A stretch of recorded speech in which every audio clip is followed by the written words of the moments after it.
قیامت کے دن اللہ تعالیٰ اپنے بندوں سے سوال پوچھے گا، اور قربان جائیں میرے نبی پاک علیہ السلام نے فرمایا ہاں وہ پوچھے گا، اور جب تک 5 چیزوں کا تم جواب نہیں دو گے تمہیں قدم نہیں اٹھانے دے گا۔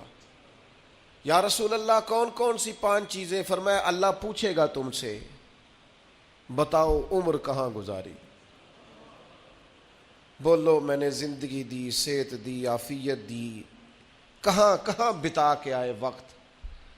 اور اسی پر دوسرا سوال یہ کرے گا مالک کہ عمر کا بہترین حصہ تھا جوانی کا، جب تھکاوٹیں نہیں ہوتی تھی، جب کھڑا رہا جا سکتا تھا، محنت مشقت جد و جہد ہو وہ بہترین حصہ جوانی کا کہاں گزارا؟ تیسرا سوال مالک کرے گا بتاؤ نا مال کہاں سے کمایا؟ اور چوتھا سوال یہ تھا کمانے کے بعد بھی مالک تم نہیں تھے، گویا دیا تو میں نہیں تھا نا، تو بتاؤ پھر لگایا کہاں پہ تھا، خرچ کہاں پہ کیا؟ ثم لتسألن یومئذ عن النعیم، ایک ایک نعمت کے بارے میں اللہ پوچھے گا۔ اور 5واں سوال اللہ پوچھے گا بتاؤ جو تم جانتے تھے تم نے اس پر عمل کتنا کیا؟ جس کا تمہیں پتا تھا، جس کا تمہیں شعور تھا اس پر تو اللہ سوال پوچھے گا۔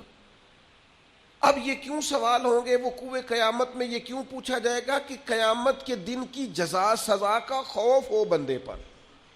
اسلام ویسے اپنے ماننے والوں کو بے خوف رکھتا ہے، لا خوف علیہم ولا ہم یحزنون، اللہ کے دوستوں کو خوف غم نہیں ہوتا۔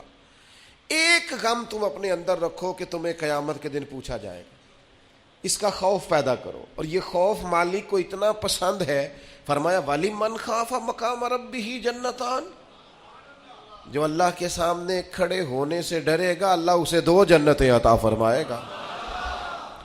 اس دن کا خوف اپنے دل میں پیدا کر کے تجھے کھڑا کیا جائے گا، تجھ سے پوچھا جائے گا، تیرے سے سوال کیا جائے گا، تجھے جواب دینا ہے۔